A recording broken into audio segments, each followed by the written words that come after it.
New York Times breaks an interesting story about ghost money going to the government of Afghanistan from the CIA, of course. They explain, for more than a decade, wads of American dollars packed into suitcases, backpacks, and on occasion, plastic shopping bags have been dropped off every month or so at the office of Afghanistan's president, courtesy of the Central Intelligence Agency. And in fact, Khalil Rahman, who was Karzai's deputy chief of staff from 2002 to 2005, says, "We called it ghost money. It came in secret and it left in secret."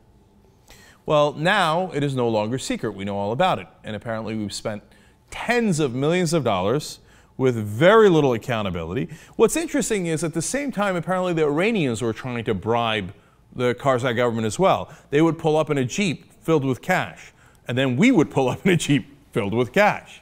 And Karzai would take both of the sets of money and then go, ah! And he would often screw both Iran and the United States.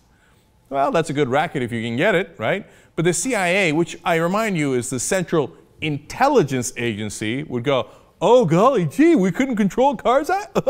Okay, let's give him more money. Former American official has said the biggest source of corruption in Afghanistan was the United States. Now, that's an American official saying that. So we brought the corruption. All right, that's great. And New York Times explains the cash has fueled corruption and empowered warlords. And they further explain that the cash does not appear to be subject to the oversight and restrictions placed on official American aid to the country. So the CIA gets to go house, and they don't have any accountability, and it all happens in the dark, in the middle of the night, and you know the night is dark and full of terrors. So, oops, where did your money go? Oh, I don't know. There's no accountability. Sad day for you. Every other dollar has to be tracked, but not the CIA money. And what did you get me for that? Nothing, if you ask me. In fact, Hamid Karzai, back in 2010, said when they were caught getting the money from Iran, quote, the United States is doing the same thing. They're providing cash to some of our offices. But in some ways, you know, Karzai is smart that he's taking both their money and not doing anything that they want, either side, the U.S. or Iran. In other ways, he's an idiot. He just always admits things he's not supposed to admit. I mean, last month he came out and said, oh, yeah, the U.S. and Taliban have been having secret negotiations. Don't say that. Look, I know who doesn't want you to say that, the CIA. And they keep giving you all that money, and you keep screwing them over. This is so unproductive, so stupid. Mr. Salahi, now this is a guy who ran the National Security Council, and the money would flow through him. And as I'm reading the article, I'm thinking, yeah, this is the guy who's probably the most corrupt guy in the country, okay?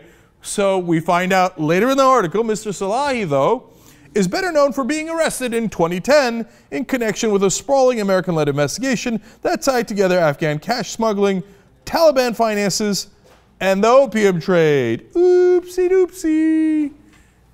You know what happened to him? The FBI got him, man. He was corrupt. He was dealing in opium. We were against that. He was released within a couple of hours. Why? The CIA called Obama. Obama called Afghanistan and said, my bad and my mistake. I didn't mean to arrest the most powerful guy in the country. And then Salahi wants to rub it in. He gets out and says, quote, I am an enemy of the FBI and a hero to the CIA. And just to rub in things a little further, Kabul put out a statement after the New York Times story. They said, the CIA cash has been used for different purposes, such as in operations, assisting wounded Afghan soldiers and paying rent. The assistance has been very useful, and we are thankful to them for it. Wounded soldiers. Wounded soldiers. That's a good one. So it was mainly sent to the warlords to buy their allegiance. And of course, I love the part in the New York Times article, they're like, well, there's been no evidence yet that Hamid Karzai has kept any of the money personally. Okay, look, they don't have the evidence on it yet, but I got a newsflash for you. He kept some of the money personally. Of course he did. It's unaccountable money that they hand to him literally in a plastic bag. Oh, no, no, no. He's going to make sure that it goes to wounded soldiers. Please. Now, one last thing on this that's actually the most important thing. Look, the CIA, I've realized, is horrible at its job.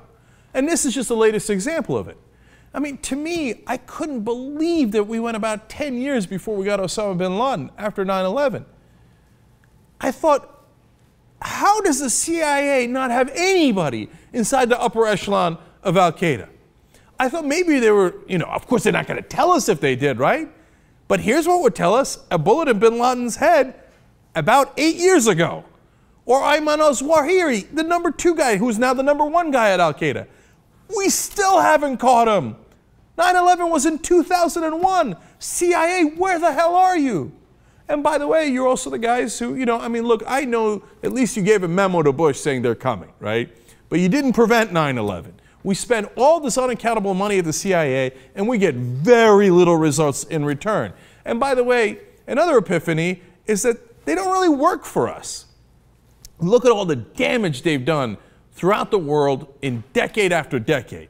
So we overthrew, the CIA did, Mossadegh. It was the democratically elected president of Iran. We installed the Shah, and then we got, of course, Muslim fundamentalism as a backlash, and we got Ayatollah Khomeini. How'd that work out for us? And we destroyed our relationship with Iran. But, it wasn't for the United States of America. We didn't gain that much from that. And did we get the oil? Did we take, like the old imperialism? Okay, we overthrow the Iranian government. We now have Iran? No. Okay, we don't do that kind of imperialism. We now have their oil? No.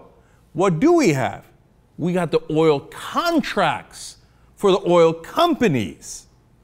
And when you see that, and you see it happen over and over again in Latin America and Africa, and in Africa we get rid of a democratically elected leader and we put in Mobutu Sese Seko, one of the worst dictators that continent has ever seen, and the CIA gives him money for decades and decades. And who did it help?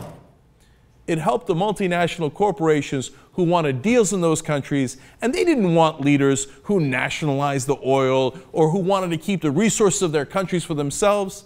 And then you realize the CIA doesn't work for us. The CIA is a branch of multinational corporations, and their job is to impose corporate imperialism throughout the world. So that's why they're not productive, and often, like in Afghanistan, counterproductive, because they're not working for us. And you think, how could they be in power all this time and get all this money? Because they are doing their job for the corporate powers. You need somebody who's actually looking out for the people of their country deposed. Don't worry about it. The CIA is here for you so that you can go exploit that country. It doesn't help the United States of America. It almost never has. What it does is it helps those corporations rob the world blind. So I got no interest left in the CIA. If they actually did intelligence work for us and they helped keep us safe, then I would be interested. But that's not what they're in the business of doing. And it's more than past time we realize that.